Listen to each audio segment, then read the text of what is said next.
Hey, my name is Emeka Nobis, and I'm excited to be here. I am the CEO of Switchpart Consulting. I am a business consultant and trainer, and today is a very exciting day for me because I want to share a few thoughts of mine with you, having been in business for 10 years, to share with you a few things to inspire you, to enlighten you, to educate you on certain things that maybe you have heard about them before, but this could be something that will entrench further these ideals that you have to be living up to as a business person. Okay, so the first thing I want to share with you today is that you need to realize that your business is built around your core values and your belief system. You did not set up that business basically because of a product, the product that you're selling, but businesses, organizations are built around beliefs and values, and that's the truth. Because the beliefs and the values that you hold dear in the organization, in the business that you're building, is what is going to set forth the wheels for your business to go forth into the future. All right, so you're not setting up your business because you're just selling a product. You'll set up your business because you have a message, because you have an ideology that you are sharing with the world. And if you check all around, businesses that are doing well globally, they are built around these belief systems. Let's take example, case in point, Apple. Apple wants to simplify things, right, and make the functionality of phones better. And by that, we mean the interface, the user interface, the beauty of the interface, and the ease of using their products. In addition to adding some kind of poshness to the whole thing, right? And then if we look at Microsoft, Microsoft wanted to put laptops in the hands of everyone. So instead of thinking about always going to use the big frames of the time, many years ago, they decided to simplify it in such a way that you can have a laptop in your hand and everybody can have a laptop at home. So based on that belief, based on those value systems, they are projecting their beliefs and their values about the products that they are building. Another case in point is Zappos. I don't know if you've heard about Zappos, but they are they manufacture shoes, they make shoes. If you check their mission, their vision, their values, they want people to own shoes. They want people to have shoes and enjoy wearing shoes. That's the ideology behind the message. So your business is existing because it has a value system, it has a belief system, it has an ideology. For us as Switchpart Consulting, our value system determines a whole lot of things. It determines the kind of people that we do business with, determines the kind of people that we employ that work for us in our company, determines how we even create the right kinds of products that we're creating for people. And what does it mean? We have our values, we have our value systems. We do not work with any kind of client. And this is critically important because if you think that you can work with any kind of client in the world, that means your business is not built around your value systems and your core belief systems, right? So your belief systems, you must take time. If you've not thought about it before, there's a story behind why you're doing the business that you're doing. And that story, within the story, is embedded the beliefs, the value systems that you're running that business by. So you need to realize that. If you've not been able to realize that yet, today is a great time for you to sit down and ask yourself, why did I even start this business in the first place? What is the story behind this business? And what are my values? What are my core value systems that I'm running my business by? So for example, as Switchpart Consulting, one of the things that we depend upon as a value is that everyone within the company has a role to play to set the journey for the company into the future. And that means that you're able to come up with ideas, nobody's laid back, you're able to connect with other individuals within the business, within the company, so that you can courageously and boldly share forth your ideas that can help to better the future of the company. And anybody who's laid back doesn't fit into our culture because all your value system that you hold very sacrosanct are part of the culture that you're building in the organization, right? Part of the culture that you're building for your business. So if people do not fit into this culture, for us at Switchpart Consulting, they do not belong to us. We definitely will not be working with such individuals. The next thing is to show them the door, right? So you do not take your business as fun. Your business is an entity that is existing to serve humanity, utilizing the products that you're creating for the individuals that you're creating the products for, and solving the problems that you have identified that you're solving for. But everything has to be centered around your core value system, because it will determine the kind of products you create, the kind of clients that you sell to, and the kind of people that are working with you in the organization. That's the fundamental thing that you need to start to think about if you've never thought about it today. If you've already thought about it today, as you are stepping, as you are doing your business, and as the years are going by, they need to be tweaked, they need to be connected, they need to be re-evaluated, so that you can set up progressive ideologies and belief systems that you can launch your business further into the future. That's basic and fundamental. The next thing I want to speak to you about today is about the concept of marketing. And I know you must have heard about that a whole lot of times, right? You need to consistently communicate about the ideology and the values of your business to the world out there. That's basically what marketing is all about. Marketing is not just about taking your products and trying to push it into people's faces and trying to always shove it into people's faces. No, marketing is all about communicating the ideology behind your product, communicating the value behind the product, communicating the benefits behind the product, so that individuals will believe in what it is that you're projecting as a product and come to buy into it. And it has to be a continuous process. It is not a stop and start process, not a stop and start process, not a stop. It has to be continuous, consistently being done, so that individuals can connect consistently with what it is that you're projecting and want to come to do business with you. So marketing is continuous. Marketing should not be stopped. Marketing has to be done consistently on a daily basis for your business. For example, I like to use Coca-Cola as an example. Every day Coca-Cola is in our faces. Every day Coca-Cola is projected. They are talking about their products. They are talking about the things that they are doing in their businesses.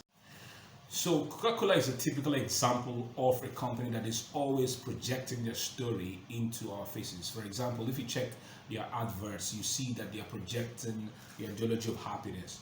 And so when you take a bottle of Coca-Cola and you're eating your favorite food like jollof, or your favorite food, and you are downloading everything with a bottle of Coke, it's about happiness, right? Even the it does when you open up the uncork the bottle of Coke, it's all about happiness. And so every day these guys are consistently projecting it into people's faces. And I tell you one thing that many individuals don't understand.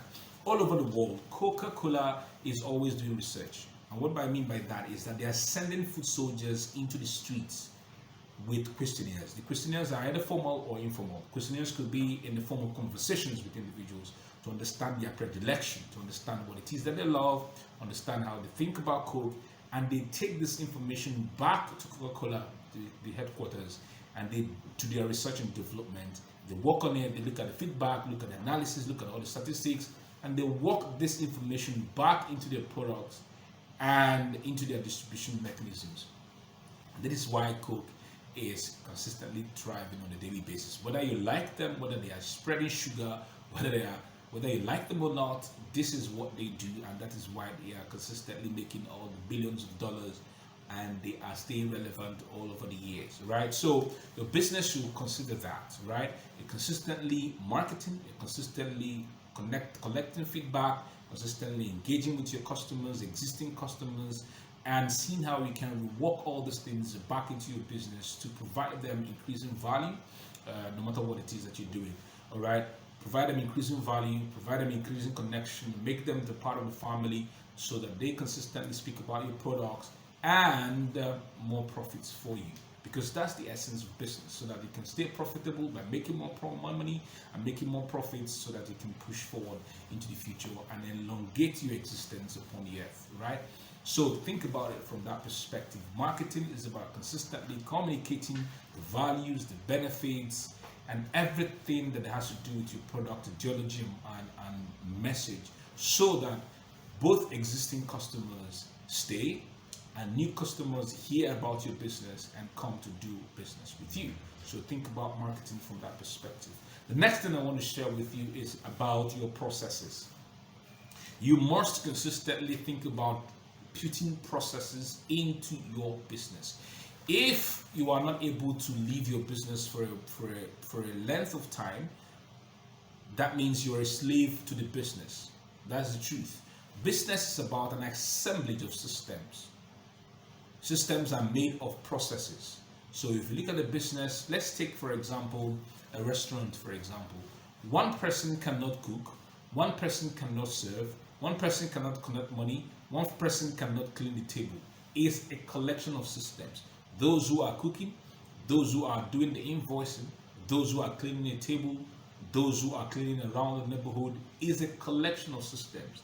And you even have individuals who are above the caterer that are supervising all these things. Is a collection of systems. If you want to know how the system works, go into a restaurant today or any day that you of your choice that you love, and just sit down there and see what they are doing. People working, they have people that they meet at the counter, they take their order, the order goes in, they do the cooking, they do the dishing, they bring out the food, you eat your food, you pay, somebody comes to clean the table.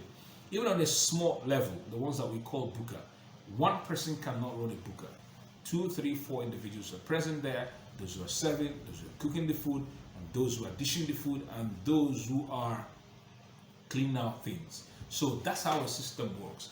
So that even the owner of the business does not necessarily need to be there all the time, 24 hours. As long as you are putting up these processes that form the systems, then you can extricate yourself as much as possible from the day-to-day operations and running of the business, so that you can focus on ideation, focus on monitoring, focus on evaluation, and helping to institute better things and optimize the business so that the business can move better into the future with more profits.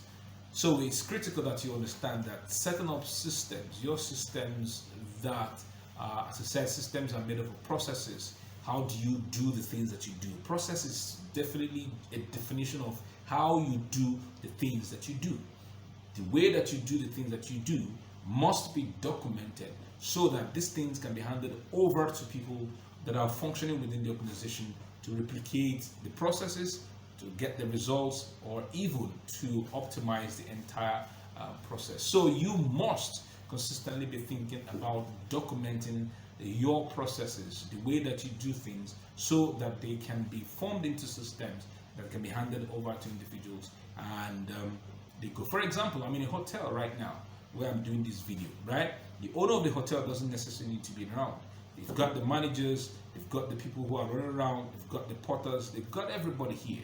And they are the ones who are making sure that the system is running so that this hotel can exist. So think about it from that perspective. That is what you ought to think about.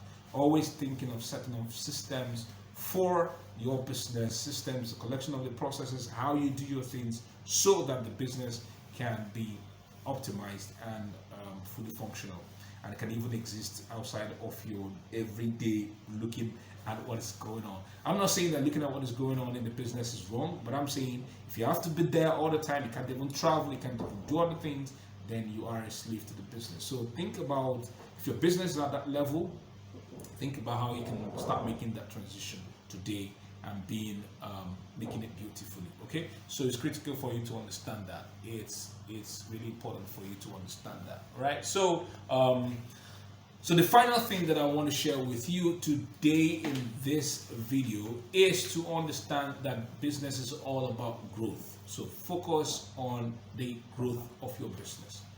Business is all about growth, and that is where your leadership comes in. So your leadership is about thinking about how this business can grow and be better. Relationship with your stakeholders, relationship with the clients, relationship with employees, even relationship with the enemies of the business.